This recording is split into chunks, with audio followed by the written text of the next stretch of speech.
Wait for me another 10 minutes. I've already been waiting all day. I stood at the entrance of the Seaside Civil Affairs Bureau, my phone down to 3% battery. On the other end of the call, Crystal sounded rushed. Dylan filled in the form wrong. If this case goes wrong, it'll be a big problem. I stared at the newlyweds taking photos in the distance. Their laughter came in waves. What about us? I asked. She paused for a moment. We can reschedule this. I didn't say anything. The wind was strong, carrying a chill. From 9 in the morning until now, an entire day, I hadn't left this place. She said 10 minutes. I believed her. Then it turned into half an hour, an entire afternoon. Go find somewhere to eat first, she said. I lowered my head and looked at the documents in my hands, the household registration booklet, ID cards, and the ring I had prepared in advance. Are you still coming today? There was a 2-second silence on the other end. I'll try. I let out a small laugh. The first time I heard, I'll try, I made excuses for her. The second time I started to doubt. And this was the third. Suddenly, I understood something. In her life, I had never been the most important one. Chapter 01. I had been with Crystal for 3 years. She was a practicing lawyer at a well-known law firm in City A, fast-paced, decisive, and always straightforward. I was a project lead at a design company, earning well and with relatively flexible hours. A lot of people said we complemented each other. She charged forward, I smoothed out life behind her. I believed that too. Until the day we went to register our marriage for the first time. She picked the date. She said Wednesdays were less crowded, the process would be faster, and it wouldn't interfere with work. I took the day off in advance, put on a shirt, and even got a haircut. The person in the mirror looked clean and sharp, like someone about to start a new life. Her tone over the phone was calm. You go ahead first. I need to handle something here. I'll be there soon. I didn't think much of it. She was always busy. I was used to accommodating her. The Seaside Civil Affairs Bureau in City A sat at the end of a coastal road, a white building with a windbreak forest beside it and the sea just beyond. When I arrived, it was only a little past 9. There were already several couples inside. Some held flowers, some laughed as they took photos, others quietly discussed wedding details. I stood at the entrance, checked the time, and sent her a message. I'm here. She replied quickly, Okay, 10 minutes. So I waited there. 10 minutes passed. 20 minutes passed. I found a seat by the window where I could see the sea outside. The wind was strong and waves crashed against the rocks again and again. I started scrolling through my phone, checked the workgroup chat for a while, then read a few trivial news articles. She didn't send anything else. I called her. No answer. I frowned and sent another message. Are you here yet? This time she took a long while to reply. Wait a bit. Dylan filled the form wrong. I need to go back and fix it. I stared at that line for a few seconds. Dylan. The male intern she was mentoring. He had just graduated not long ago. A bit soft in personality, always slightly ingratiating when he spoke, and often messed things up at work. I had seen him twice. Once at the law firm, he stood behind Crystal holding a stack of files, so nervous he could barely speak properly. The other time we had dinner together. He kept putting food on Crystal's plate, saying things like, "Thank you, Lawyer Crystal, for guiding me," but his eyes kept drifting toward her. Back then I just thought he was overly dependent. I didn't think much of it. Now his name caught in my throat, leaving a faint discomfort. I replied, "How long?" She didn't answer directly. "Soon. Just wait a bit." So I waited. From morning to noon. Couples in the hall came and went, one batch after another. Some walked out after getting their certificates, smiling brightly as they pulled their partner along to take photos. Others argued quietly at the entrance, their voices low but their emotions obvious. I sat in the corner like a bystander. At noon I called her a second time. This time she picked up. Her voice was hurried. "It's not done yet. This case is urgent. Go find somewhere to eat first." I asked her, "Can we still do it today?" She paused, then said, "I'll try." I almost wanted to laugh at those words. "I'll try." I said, "All right." After hanging up, I went out and casually bought a piece of bread, eating it by the sea. The wind was strong. The bread was dry. It got stuck a little as I swallowed. 2 in the afternoon. 3, 4. The sun began to sink and the light over the sea slowly dimmed. I sent another message. "Where are you now?" This time she didn't reply. I didn't call again. My phone battery was nearly dead. I dimmed the screen trying to save what little was left.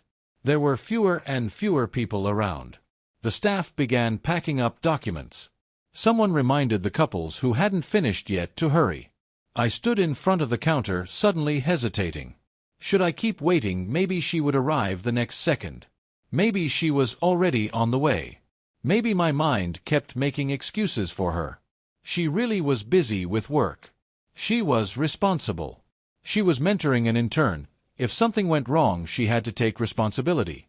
I had been saying these things for 3 years. Saying them so often that I was starting to believe them myself. Chapter 02530. The hall was basically empty.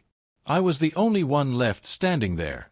One of the staff members glanced at me, her tone tinged with sympathy. "They probably won't make it today. You can come back another day." I nodded and said thank you.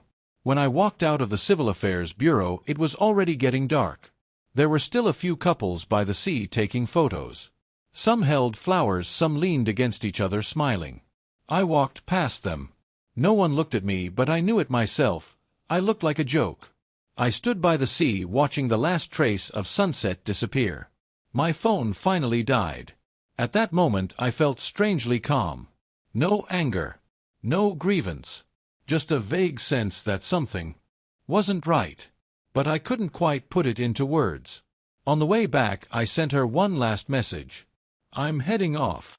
She took a long time to reply. "Sorry, I really couldn't get away today." I stared at that sentence for a long time. Then I replied, "It's fine." Natural. Composed. Just like every time over the past 3 years. That night I returned home alone. I placed the prepared documents on the table. ID card, household registration booklet, and the ring I had bought in advance. I opened the ring box, then closed it. Over and over again. Finally, I put it in the innermost part of the drawer. I lay on the bed staring at the ceiling. Scenes from the day kept replaying in my mind. The sea breeze, the empty hall, and her words, "soon." I began to seriously think about one question. Was she really unable to come, or did she simply not put this matter first? The moment that thought surfaced, I immediately tried to suppress it. I told myself not to overthink. She had always been like this. Work came first. Everything else came after. That was exactly why I once found her reliable. But now I suddenly wasn't so sure anymore. That night I barely slept. It felt like something inside me had cracked open, a very fine fracture. It didn't hurt, but it was always there. After the first failed attempt to register our marriage, Crystal only said one thing: "I really couldn't make time that day." She didn't explain further, nor did she mention making it up to me.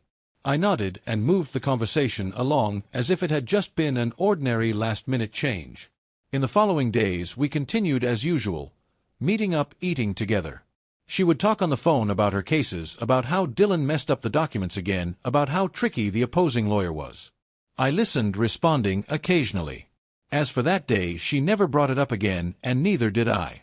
But that crack never disappeared. The second time we tried to register, it was her idea. "This weekend. I've already cleared my schedule." When she said it, her tone was firm, like she was confirming a task already arranged. I looked at her and asked, "Nothing unexpected will come up this time, right?" She frowned, slightly impatient. "No. I've already arranged everything." I nodded. This time I didn't go alone. I told my parents and invited a few close friends. Not for show, just to settle this once and for all. 3 years. It was time for a result. That day I arrived early at the Civil Affairs Bureau.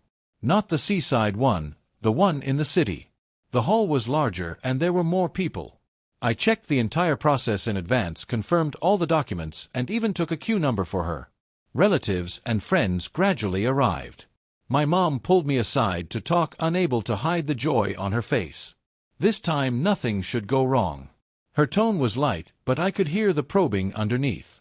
I smiled and said, "It won't." The moment I said it, I paused slightly myself. Time moved forward bit by bit. 10:30, that was our agreed time. She still hadn't arrived. I sent her a message. Where are you? No reply. I called her. After a few rings, it was hung up. Standing in the crowd, I felt a tightening in my chest. A friend came over and patted my shoulder. Don't stress. Traffic happens. I nodded. I didn't want anything to seem off in front of them. 10:40. She finally called back. I picked up immediately.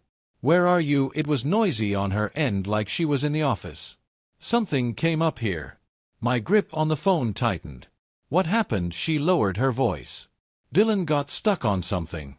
The opposing lawyer is deliberately making things difficult. I need to go back and handle it. I didn't speak for a moment. She continued, just wait a bit. It'll be quick. How long? I asked. She paused, not giving a clear answer. Not too long. Those words made my chest feel heavy. I glanced around the hall. Everyone was waiting for us. My mom stood to the side, her eyes fixed on the entrance. I lowered my voice. Can we still do it today? She sounded a bit hurried. Yes. Don't worry. I didn't say anything more. The call ended. I stood there, my phone still pressed to my ear. Suddenly, all the surrounding sounds became sharp and clear. People laughing. People discussing the process. Numbers being called. None of it had anything to do with me. Slowly, I lowered my phone. A friend walked over and asked, is she almost here? I nodded. Something came up. She'll be a bit late. When I said that, I made my tone as natural as possible. As if it were something trivial. Chapter 03. Time kept moving forward. 11 o'clock. 11:20. Our number had already been called. A staff member came over to remind me, are you still going through with it? You'll need to take a new number. I said, I'll wait a bit longer. He looked at me, then didn't say anything else. Relatives started whispering among themselves. I could catch fragments. Why isn't she here yet? Wasn't there a set time? Did something happen? I didn't want to listen, but the words slipped into my ears anyway. My mom walked over and asked quietly, when exactly is she arriving? My throat tightened a little. She's on the way. She stared at me for 2 seconds and didn't press further. But her expression had already changed. 11:30. The phone rang again. I picked up almost immediately. Are you done? There was a brief silence on her end. Not yet. The other side is being very aggressive. I can't leave right now. It felt like something struck inside my head.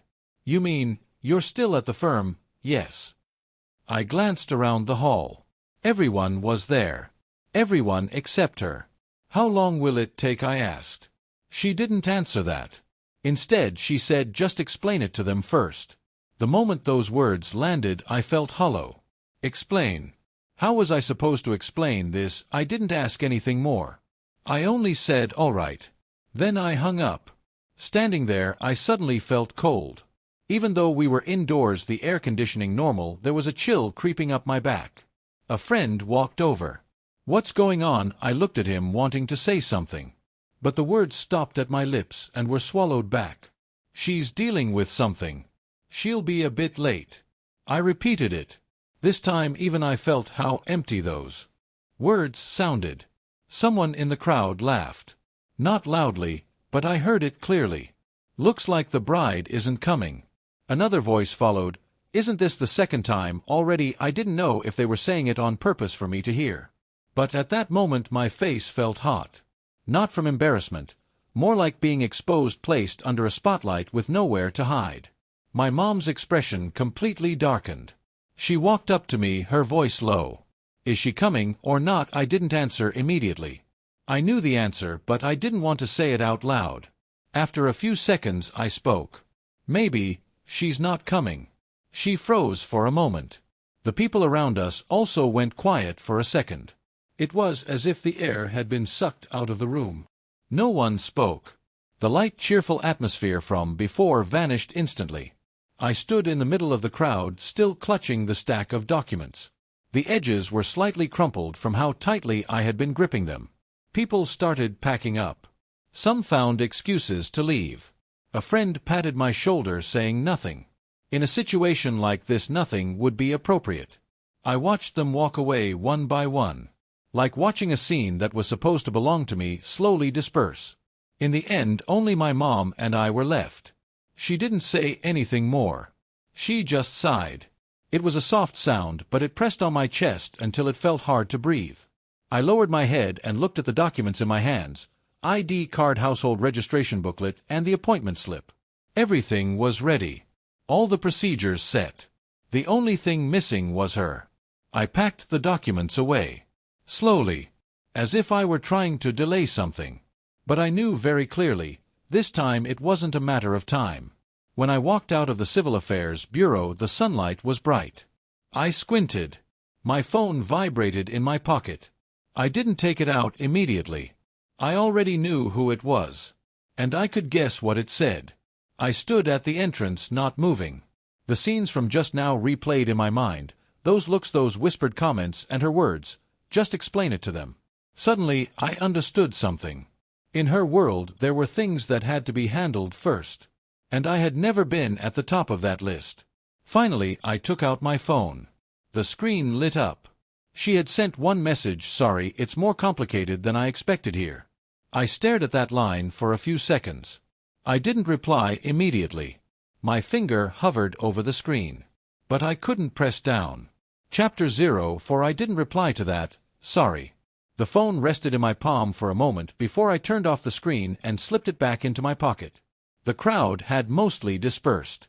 At the entrance of the Civil Affairs Bureau, only a few scattered couples remained, along with some newlyweds who had just come out to take photos. I stood there for a while, then turned and left. This time no one looked at me. No one laughed. But that feeling of being put on display in front of everyone still clung to me, impossible to shake off. Back at my place, I put the documents on the table. The same spot as last time. Only this time there was an extra, an appointment slip creased from being folded. I sat on the couch without turning on the lights. The room was quiet. My phone lit up, then went dark again. She sent a few more messages. I didn't read them. I could already guess what they said. Explanations, apologies, and another line about how she really couldn't get away. I had heard those words too many times. At 9 that night she called. I watched the screen flash for a long time before finally picking up. It was quiet on her end, like she had just finished work. "Did you get home?" "Yeah," I answered. She paused, then said, "Things got a bit complicated today. The other side changed their strategy last minute. Dylan couldn't handle it, so I had to stay." She spoke in a professional, composed tone, like she was reviewing a case. I leaned back on the couch, listening, not interrupting. She continued, "I know today wasn't ideal, but if this case goes wrong, it'll affect everything down the line."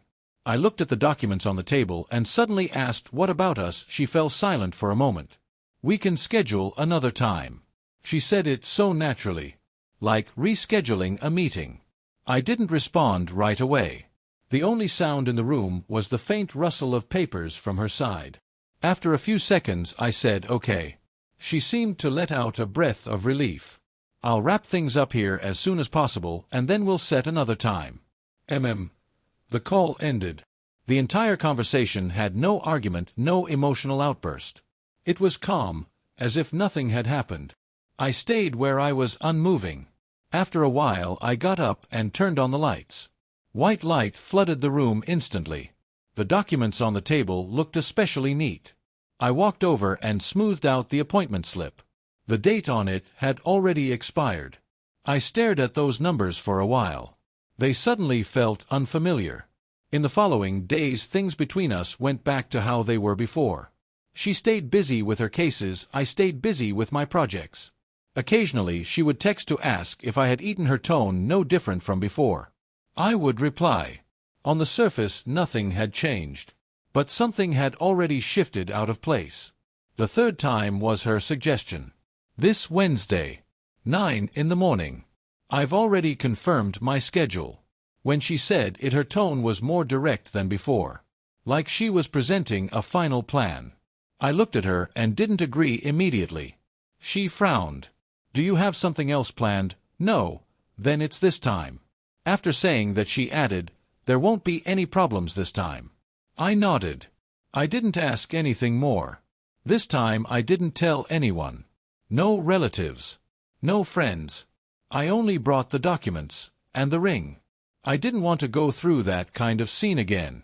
That day, I arrived early. The hall wasn't big, and there weren't many people. I found a seat by the side and sat down, the documents resting on my lap. Time passed little by little. 9 o'clock sharp. She didn't show up. I didn't send a message. I just looked up at the entrance. People came in. People left. Not her. 9:10. 9:20. I took out my phone and checked. No unread messages. I didn't call. My finger hovered over the screen, then I put it down. 9:30. Her call finally came in. I answered. Her voice was a little rushed. "Are you there yet? I'm here." Something came up on my side. I closed my eyes for a moment. I had already heard those words twice. "What happened?" I asked. She said, "Dylan's documents were sent to the wrong place. We have to prepare a new set. I need to supervise it." I didn't respond. She continued, "Just wait for me a bit. I'll handle it as soon as I can." "How long?" I asked. She paused. "Not too long." Hearing those words, I suddenly felt a sense of familiarity. Familiar, and almost grating. Chapter 05. There were people whispering in the hall. Staff members were organizing documents. Everything was normal. Only me, like I was stuck in a scene on repeat. I looked at the entrance and suddenly didn't want to wait anymore. I stood up and gathered my documents. The movement was clean, decisive. No hesitation. On the other end, she was still speaking. "Don't leave yet, I'll be right." I cut her off. "No need." She froze for a moment. "What do you mean?" I took out the ring box and held it in my palm. My voice was steady. "You don't need to come." There was a 2-second silence. "Fernando, what are you talking about?" For the first time there was a clear fluctuation in her tone. I looked at the glass doors of the hall. The light outside was a bit harsh. "Let's end this." When I said it, there was no surge of emotion like I had imagined. Instead, it felt light, as if something had finally settled. She went quiet for a few seconds, then her voice dropped. "Are you just being emotional?" I didn't answer that. I only said, "Don't come." Her tone grew urgent. "Wait for me. I'll finish up and come over right now. We'll talk in person." I pulled the phone away from my ear and glanced at the call screen. Then I hung up. Someone in the hall glanced at me. I didn't stop. As I reached the entrance, a staff member called out, "Are you not going through with it?" I didn't turn back. I just raised my hand in a small wave. The air outside was a little cold. I stood on the steps and took a deep breath. My chest felt neither heavy nor empty. Just quiet. My phone rang again almost immediately. She called several times in a row. I didn't pick up. Messages popped up one after another. I didn't open them. I didn't need to. I already knew what they said. Explanations. Attempts to make things right. And another, "Wait for me." But this time I didn't want to wait anymore. I walked to the roadside and put the ring box away again, deep inside my bag. After finishing that motion, I paused. Fragments from the past 3 years flashed through my mind. Her working late into the night, me bringing her food. Her being in a bad mood, me walking with her for hours. Her saying work was stressful, me handling the small things in life for her. Each scene passed by. No resentment. No anger. Just clarity. I set my phone to silent. Then I walked forward. Without looking back. I didn't return her calls. After that day, I muted her notifications, leaving only the most basic alerts. Occasionally, my phone would light up. I would glance at it but not open it. She texted frequently. At first it was explanations. "The issue with the documents has been resolved." That day really was an emergency. "We can set another time." Her tone was still the same, rational, structured, like she was handling a postponed task. I didn't respond.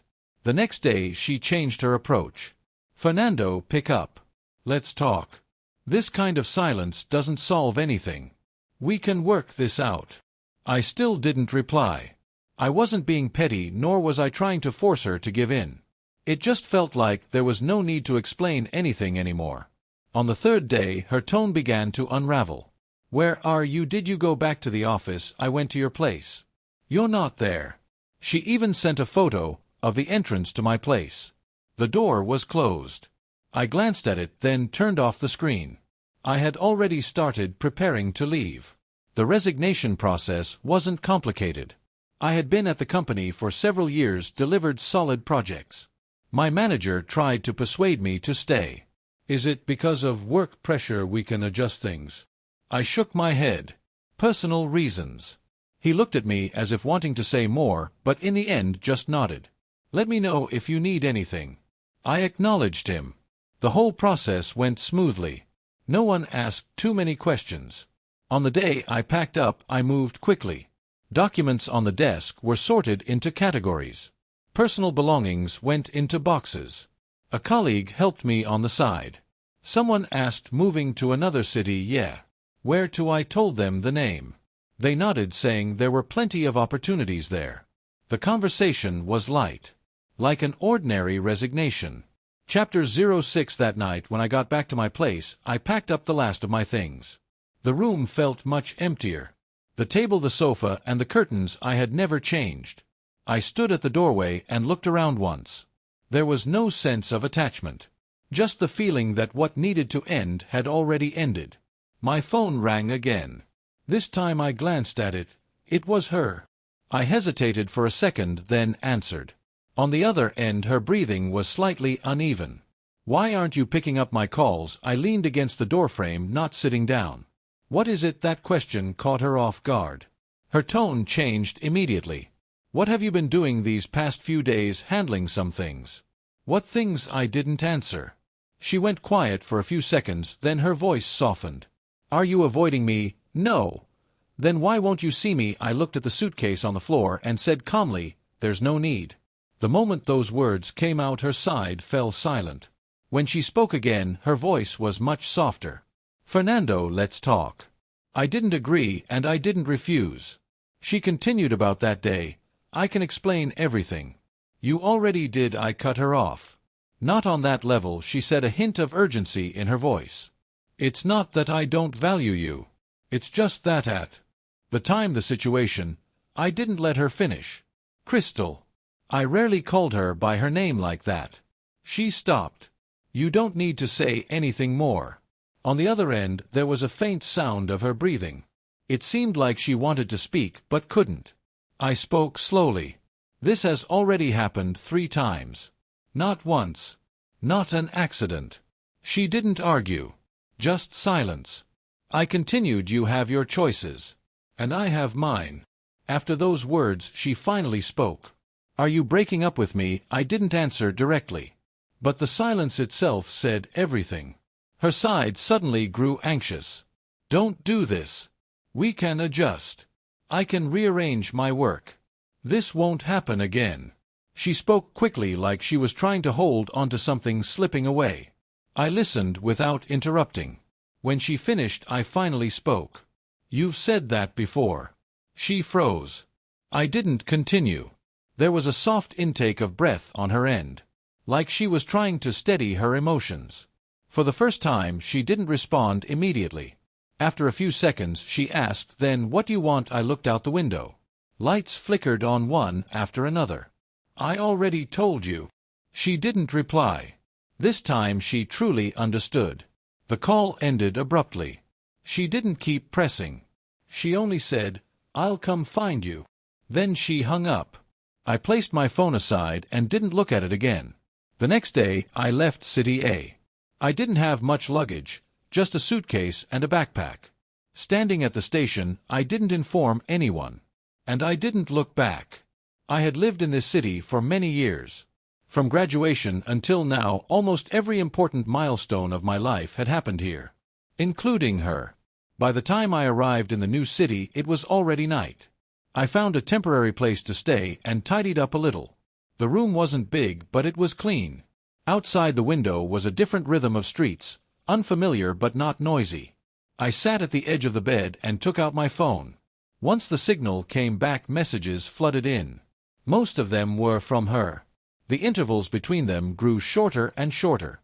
From hours apart at first to minutes apart later. The content had changed too. No longer explanations. Just questions. Where are you? Did you leave city? Just tell me. I looked at those messages, my finger hovering over the screen. In the end, I still didn't reply. Chapter 07. In the following days, she started trying to reach me through other ways. She found one of my friends. When he called me, his tone was a little awkward. She asked where you are. I didn't tell her. I said, don't. He paused, then nodded. Got it. Another day passed, and my mom called. She rarely brought this up directly, but this time she didn't avoid it. She came to see me. I didn't say anything. She asked where you went. I didn't tell her. I responded with a quiet acknowledgement. My mom paused, her tone slower than usual. Did something happen between you two? It's already dealt with. She didn't ask for details. She just let out a sigh. I finalized my new job. The pace wasn't fast, but it was clear. Each day had a simple, direct structure. No sudden changes. No need to accommodate anyone else's schedule. After work, I would walk around the nearby streets alone. They were unfamiliar but quiet. I realized I had stopped checking my phone so often. And I was no longer waiting for any message. A week later her call came again. This time I answered. Her voice was low, a little hoarse. Fernando, did you already leave? I looked out the window and said calmly, yeah. She fell silent for a long time. So long that I thought she had hung up. Then she asked, which city are you in? I didn't answer. She asked again. There was a hint of urgency in her tone. I still didn't respond. Her breathing grew heavier. If you don't tell me, how am I supposed to find you? The words were direct. But to me they felt unfamiliar. I said, there's no need to look for me. She froze. As if she hadn't expected that answer. After a few seconds her voice softened. Fernando, give me another chance. It was the first time she spoke like that. No analysis. No reasoning. Just a request. I didn't respond immediately. I just looked at the distant lights flickering on one by one. Then I said, no. My voice wasn't loud. But it was clear. I didn't expect her to find me anyway. That day was Saturday. I had just come back from the supermarket carrying a small bag of groceries. The hallway was quiet. My footsteps echoed clearly. When I reached the door, I saw someone standing there. Her back was facing me. Her hair was slightly messy, her shoulders tense, like she had been standing there for a long time. I paused. Hearing the movement, she turned around. It was Crystal. She looked different from before. Her makeup was light, almost unfinished. Her clothes were still in her usual style, but without that sharp, polished edge. She stared at me, her gaze briefly unfocused before tightening again. You're finally back. Her voice was a little dry. I didn't step closer. I didn't open the door. I just stood there looking at her. How did you find this place? She didn't answer immediately. As if she was organizing her thoughts. I asked around. I knew who she meant. She had more resources than I did. This kind of thing wasn't difficult for her. There was a short distance between us. She took a step forward, then stopped. Like she was testing my reaction. I didn't move. The atmosphere was tense. She spoke first. Can we go inside and talk? I glanced at the bag in my hand, then took out the key. When the door opened, she instinctively walked in. The movement was natural, like countless times before. But this time I stayed at the doorway, not following. She took a couple of steps before realizing I hadn't moved. She stopped and turned back to look at me. I said, go ahead. She stood in the middle of the living room, glancing around. The space was small, simply furnished. Her gaze lingered for a moment, then returned to me. Why didn't you tell me you came here? I set my things aside, not answering the question. What did you come here for? She froze for a moment, as if she hadn't expected me to be so direct. She took a breath. We need to talk. I nodded.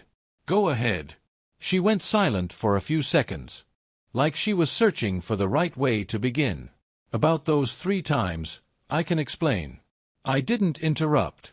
She continued. The first time Dylan filled out the form wrong. If that case went wrong, it would have affected the client's interests. The second time, the opposing lawyer deliberately made things difficult.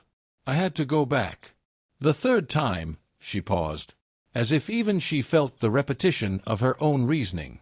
I looked at her expressionless. Her voice gradually lowered. It's not that I don't care about you. I asked then, what is it, chapter 08? She didn't answer immediately. The room fell into a brief silence. She stepped a little closer. It's a matter of priorities. She said it slowly, as if admitting something. I looked at her. She continued, I always thought these things could be adjusted. Once work was done, we would still have time. But I didn't realize that for you those moments themselves were important. Her tone was no longer firm. It sounded more like she was reviewing a process that had gone out of control. I listened without responding right away. I walked to the table, poured a glass of water. When I handed it to her, she took it. Her fingers were a little cold. I sat on the other side, not getting any closer. So now you realize it, I said. She nodded. Yes. I asked, out of those 3 times, was there ever a moment, before you left, when you thought about how I would feel? Her fingers tightened slightly. The water in the glass rippled. She didn't speak. She couldn't answer that question. I didn't press further. I just continued, every time you said soon. Every time you made me wait. And in the end, it was always me who had to wrap things up. My tone wasn't heavy, but every word was clear. She lowered her head, not interrupting. She set the glass down, then looked up at me. Her eyes were slightly red, but she didn't cry. I've already rearranged my work. There was a hint of urgency in her voice. I've handed Dylan over to someone else. I won't personally handle his matters anymore. This won't happen again. She said it all in one breath, like presenting a solution. I listened, then nodded. And then she froze. What do you mean? And then I looked at her. You're making these changes so there won't be problems again. Or because you think this relationship is worth doing this for? She opened her mouth, but didn't answer immediately. That question stopped her. She was used to solving problems, but not to answering something without a clear answer. After a moment she said both. I didn't comment. I just nodded. She looked at me, her tone turning slightly urgent again. Fernando, I'm already changing. You can't stay stuck in the past. I smiled a little. Faintly. I'm not stuck in the past. When I said that, my voice was calm. I've just moved on. Her expression froze, as if she didn't understand, or understood too well. She stared at me, her gaze unsteady. What do you mean I didn't avoid it? It means this relationship is over. Her breathing visibly stopped for a moment. She took a step forward. I don't agree. The words came out immediately. Her tone was much firmer than before. I didn't step back. I didn't argue. I just looked at her. She seemed to realize her tone, paused, then lowered her voice again. We've been together for 3 years. It's not something that ends with a single sentence. I nodded. It's not just one sentence. It's 3 times. When those words landed, she seemed frozen in place. She didn't move. Didn't speak.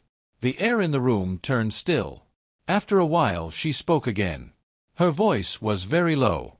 Do you really feel nothing for me now? I looked at her, not answering immediately. That question was more direct than the others, and left no room to maneuver. I didn't say anything harsh. I just said, it doesn't matter anymore. Her gaze flickered, as if something had pierced through her.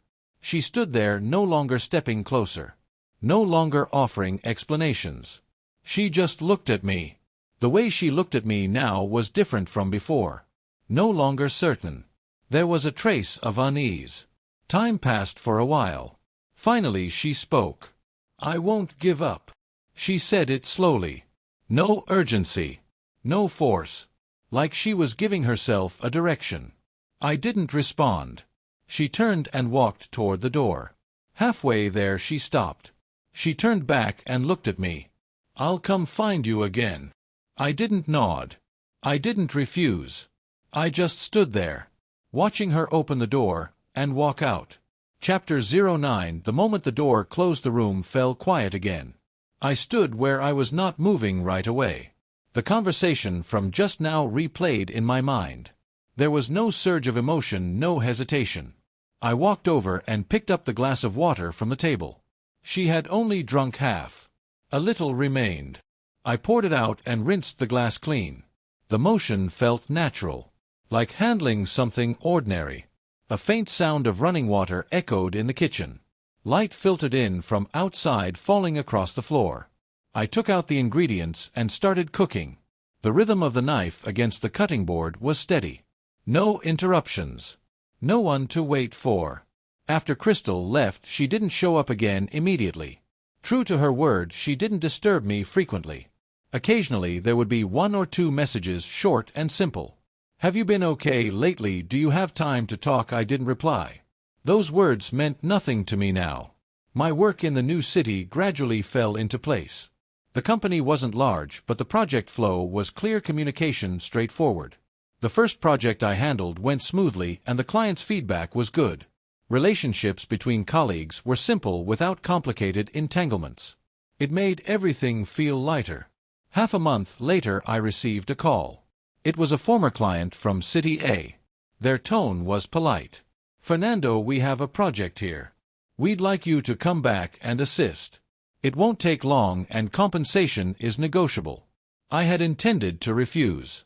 But the project they mentioned was a continuation of one I had previously worked on. Many details were only known to me.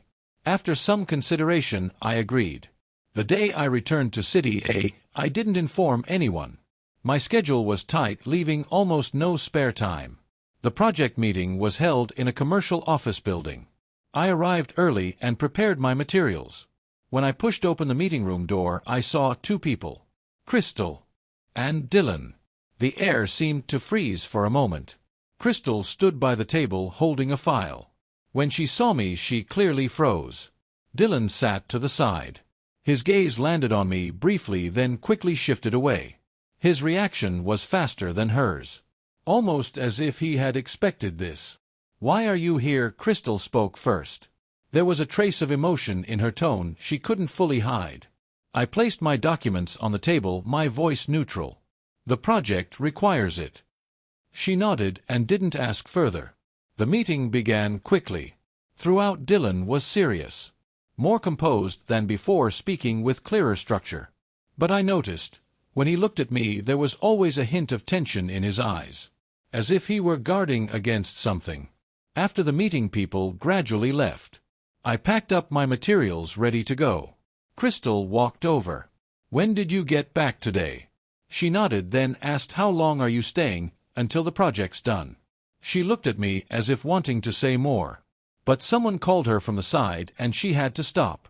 As I walked out of the meeting room, Dylan followed. His pace matched mine, walking alongside me. "Nando," he called out. That nickname surprised me. He rarely spoke to me proactively before. I paused and looked at him. He smiled, but it was a bit stiff. "I heard you're doing well now." I didn't respond to that. "Do you need something?" He hesitated. "No, just saying hi." I nodded and was about to leave. He added, "Hope to learn from you in the future." He said it lightly. But I caught something else beneath it. Over the next 2 days, I focused on the project. Everything progressed smoothly without issues. Until the 3rd day. A rumor suddenly spread within the company. Someone had reported that I accepted improper benefits during the project. The news spread quickly and concentratedly. The person in charge called me in directly. In the meeting room, the atmosphere wasn't tense, but serious. "Someone reported that you accepted something you shouldn't have at a critical stage." His tone was calm. I sat across from him, not rushing to defend myself. "Which part specifically?" He pushed a set of documents toward me. Several communication records. And a transfer screenshot. The timing was precise, right at a key stage of the project. The amount wasn't large, but enough to raise suspicion. I finished reading and looked up. Who provided these materials? He didn't give a name. Still under verification. I nodded. "All right. I'll cooperate." After leaving the meeting room, I didn't immediately confront anyone. Instead, I returned to my desk and reviewed every related process again. Every timeline. Every handover. I pulled up each record on my computer. The more I reviewed, the clearer it became. The problem wasn't on my end. But these materials had clearly been pieced together deliberately. Chapter 10. I started thinking back on the people I had interacted with recently. The list wasn't long. And the number of people who could access those details was even smaller. Dylan's name surfaced naturally. Not intuition. Details. He had been involved in several key steps. And he had access to the original materials. I didn't act immediately. Instead, I organized all the information I had. Then I went to find him. He was in a meeting room sorting through documents. When he saw me walk in, he visibly froze for a moment. "Nando, what's up?" I closed the door. "Let's talk." He nodded, but his movements slowed slightly. I didn't bring up the report directly. I asked casually, "Busy with the project lately?" He smiled. "It's all right." I nodded. "Those documents from before, you were the one who organized them." His eyes flickered. "Yeah. Do you have backups?" "Yes." He answered quickly. I looked at him, saying nothing. The room fell silent for a moment. He grew a bit uneasy, lowering his head to sort the papers again. His fingers became slightly disordered. I spoke. "That transfer record. Have you seen it?" His hand stopped. He looked up at me. His expression changed noticeably. "What transfer?" I didn't explain. I just looked at him. His throat moved slightly. "I'm not sure what you're talking about." His tone was firmer than before. I nodded. Didn't press further. "All right then, forget it." I turned to leave. Just as I reached the door, he suddenly spoke. "Nando." I stopped. Didn't turn around. His voice was low. "Some things aren't as simple as you think." I turned back and glanced at him. He stood there, his face a little pale. But his gaze was steady. I didn't respond. I opened the door and walked out. After that, I began reconstructing the evidence in reverse. Not to prove my innocence, but to uncover how the other party had done it.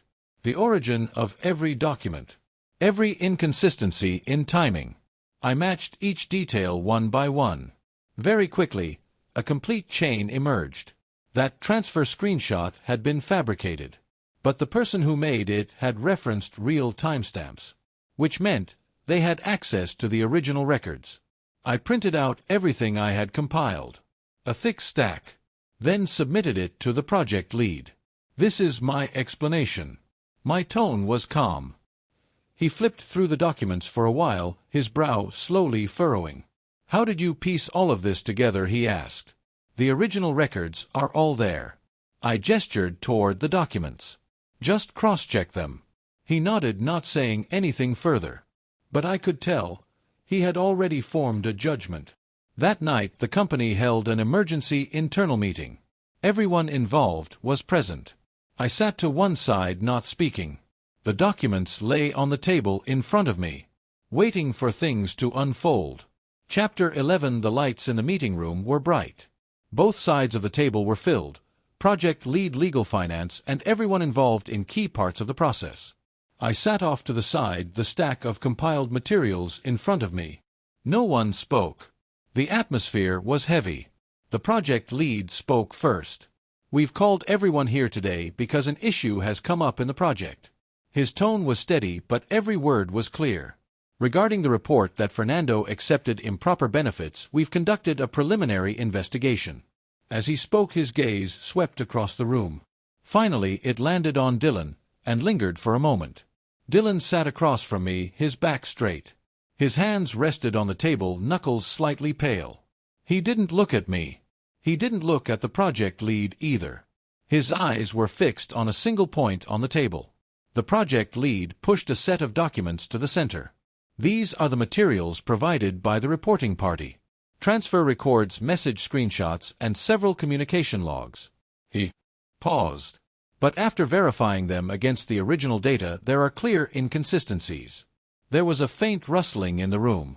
People lowered their heads to review the documents. I didn't move. I had already seen all of it. The project lead continued. "We compared back-end records with the actual workflow and found discrepancies in the timestamps. Some of the screenshots have been altered and don't match the original data." At this point, he took out another stack. This is the analysis provided by Fernando. The documents were distributed. The sound of pages turning filled the room. Some people began whispering quietly. The atmosphere began to shift. I looked up at Dylan. He finally lifted his head. His face was even paler than before. But he was still holding himself together. Not speaking. The project lead looked at him, still calm. These materials show clear signs of fabrication in the report. And the person who provided them is very familiar with the internal workflow. At this point, there was no need to name anyone. Everyone's gaze slowly converged in one direction. Dylan's breathing became audible. He opened his mouth as if to speak. But no sound came out. The legal representative spoke. We've conducted a preliminary check on the relevant devices. Some of the files were generated on the same terminal and then edited. His tone was cold. Completely emotionless. The project lead nodded. That terminal belongs to the project team. He paused. Then said, we have records of who used it. The air tightened instantly. No one spoke. All the pieces were already connected. Only the final step remained. The project lead looked at Dylan. Do you have anything to explain? The question was direct. No buffer. No room to evade. Dylan sat there, his body stiffening. After a few seconds, he forced out a sentence. I'm not very clear about this situation. His voice was tense. Completely different from before. The project lead didn't immediately refute him. He simply pushed a record toward him. These are your login records on that terminal. The timestamps match the file creation times. Dylan glanced down. His fingers trembled slightly. But he held on. At that time, I was organizing documents. Maybe someone took advantage of it. By the time he said that, his words were already unraveling. The logic didn't hold. I watched him saying nothing. He was finally trying to find a way out. But there was none left. The legal representative added, we also retrieved the operation logs. The modification path of the files is continuous. No interruptions. The meaning was clear. There was no room for the excuse of being set up. Dylan's expression changed completely. He stared at the documents as if trying to find a loophole. But the more he looked, the more his breathing grew uneven. No one in the room spoke up for him. Everyone was waiting. Waiting for him to speak for himself. After a few seconds, he suddenly looked up. There was a hint of panic in his eyes. This is all a misunderstanding. He spoke quickly. I just wanted to organize things more clearly. I didn't expect it to turn into this. Chapter 12. The project lead didn't respond to that. He just kept looking at him. That silence carried more pressure than any rebuttal. Dylan began speaking faster and faster. I didn't mean any harm. I just wanted to do a good job. Maybe something went wrong in the process. By now his voice was starting to lose coherence. I finally spoke. What about the transfer record? I pushed the screenshot toward him. Was this also something you organized? He glanced at the paper. His eyes flickered. He didn't answer immediately. I didn't give him room to avoid it. The timing, the amount, the account, it's all very precise. You're just an intern. You don't have that level of access. How did you manage it? The moment those words landed, he froze.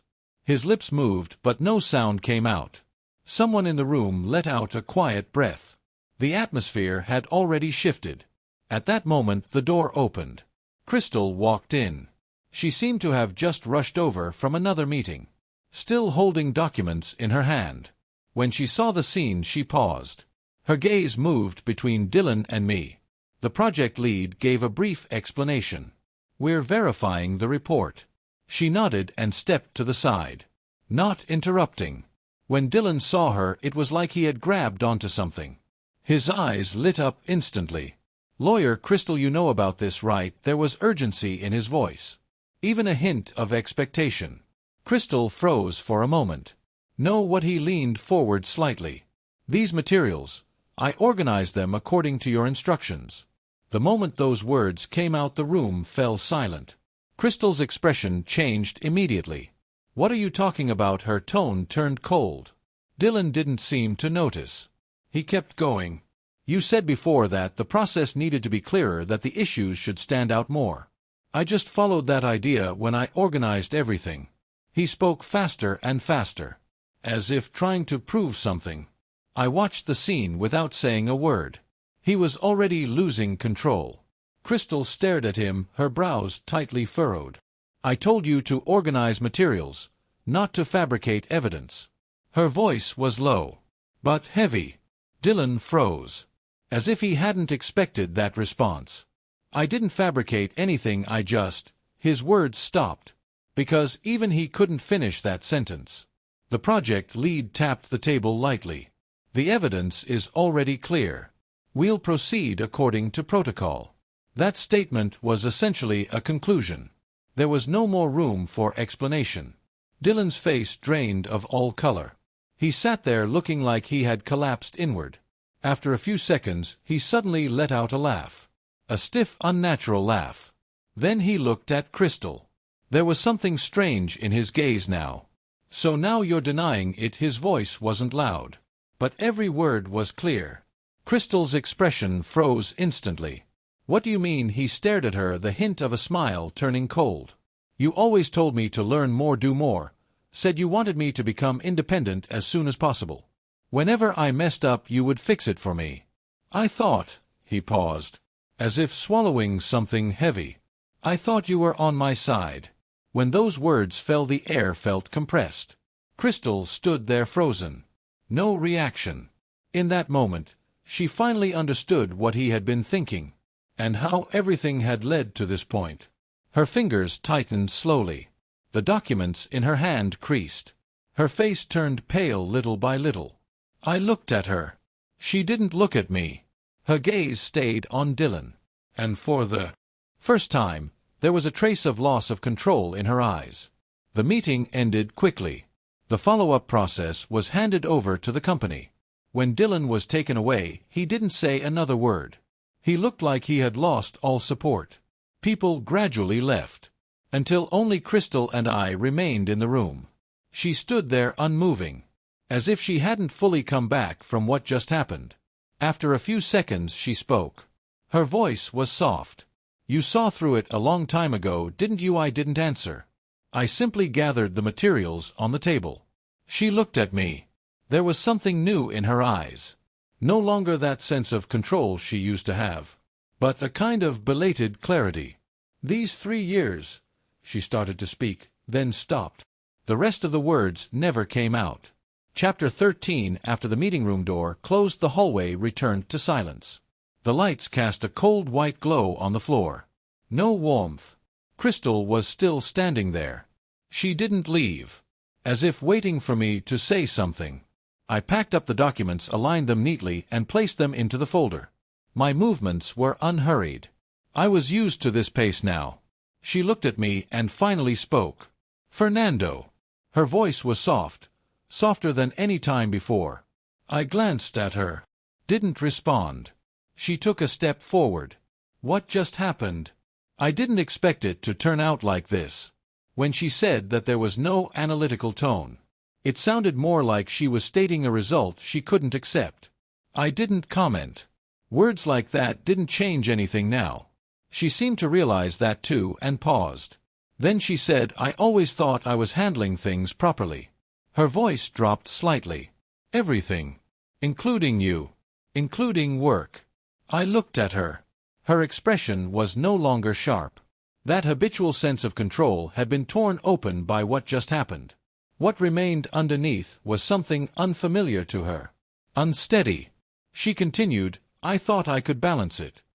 But in reality I was just pushing things back. Her throat tightened slightly as she spoke. Her voice faltered for a moment. I didn't respond. I simply closed the folder. For me, this kind of realization came too late. She watched my movements, suddenly growing anxious. Fernando, I know where the problem is. I know what I did wrong. Her words came faster, like she was holding on to one last chance. I looked at her. Her eyes were red, but she didn't cry. It's not that I don't care about you. She repeated it, even softer this time. I know, I said. That answer caught her off guard. She hadn't expected it. I continued, "You just never put me first." My tone was calm. No emotion. Her fingers tightened slightly, as if those words pressed down on her. She wanted to argue, but she had no reason to. Silence settled between us. Occasionally someone walked past in the hallway, but no one stopped. She took a deep breath. "Then what about now?" she asked. Her voice was quiet. Is there still any chance? She had asked this before, but this time her tone was different. No testing, no reasoning, just a direct question about the outcome. I didn't answer immediately. I looked at her. Her expression was open. No defenses. No preparation for the answer. I said, "No." Her gaze froze, as if that single word locked her in place. There was no emotional outburst. She just went still. After a few seconds she spoke again. "You're really not leaving any room at all?" I didn't reply. She continued, 3 years. Just like that I looked at her. It didn't end today. The moment I said that, her breathing paused. She understood what I meant. Those 3 times. Each one took something away, until there was nothing left. She didn't ask further. She just lowered her head, looking at the floor, as if trying to re-understand everything that had happened. After a while she looked up again. Her gaze was clearer than before. "I won't give up," she said. Her tone wasn't strong, but it was firm. I didn't argue. I didn't respond. That kind of persistence didn't mean anything to me anymore. She looked at me, as if she still had something to say, but in the end she just nodded, then turned and left. I didn't follow. I didn't watch her walk away. I picked up the folder and headed in the opposite direction. The project wrapped up quickly. The handover process was smooth without further issues. I organized all the materials and handed them over to the contact. No delays. Chapter 14. On my last day before leaving City A, I went to a cafe I used to visit often. The place hadn't changed, but the people had. I sat by the window and ordered the most ordinary coffee. No one recognized me. No one brought up the past. It felt clean. My phone vibrated. I glanced at it. It was Crystal. "Are you still in City A?" I didn't reply. A moment later another message came. "I'm at your old place." I looked at the line for a second, then turned my phone face down on the table, and didn't look at it again. In the evening I left the cafe. The streets were crowded, lights turning on one by one. With my simple luggage in hand, I walked toward the station. When I arrived, the timing was just right. I took out my ticket and entered. Everything went smoothly. No one stopped me. No one came to see me off. Before boarding, I glanced at my phone one last time. She had sent many messages. The intervals between them were short. The last one had come just minutes ago. "Where are you?" I didn't reply. I simply put my phone on silent. The train doors closed. My seat was by the window. I put my luggage away and sat down. The lights outside slowly drifted backward. When the train started moving, I didn't look back. This time there was no hesitation at all. A new city was waiting for me. A new life had already begun. Later I met someone. She was straightforward in how she did things, direct in how she spoke. No guessing. No need for constant reassurance. Being with her felt easy. We ate together, handled small daily things together. No deliberate planning. No repeated testing. The rhythm felt natural. One day we were talking outside a restaurant. She was explaining a small issue from work, her tone serious. I was listening. Not far away someone stopped. I instinctively looked over. It was Crystal. She stood there. Didn't come closer. Didn't speak. She just watched us. She looked better than the last time I saw her. Her appearance had returned to its usual sharpness. But her eyes were different. The certainty was gone. She looked at me for a while, then glanced at the person beside me, as if confirming something. I didn't walk over. I didn't greet her. I just stayed where I was. In the end she didn't approach. She turned and left. Her back was straight, But her steps were a little slow. The person beside me asked, "Someone you know?" I said, "An old friend." She nodded. Didn't ask more. We continued our conversation, as if nothing had happened. At that moment I understood very clearly. Some relationships, once they reach their end, never turn back. Not because they're forgotten, but because they're no longer needed.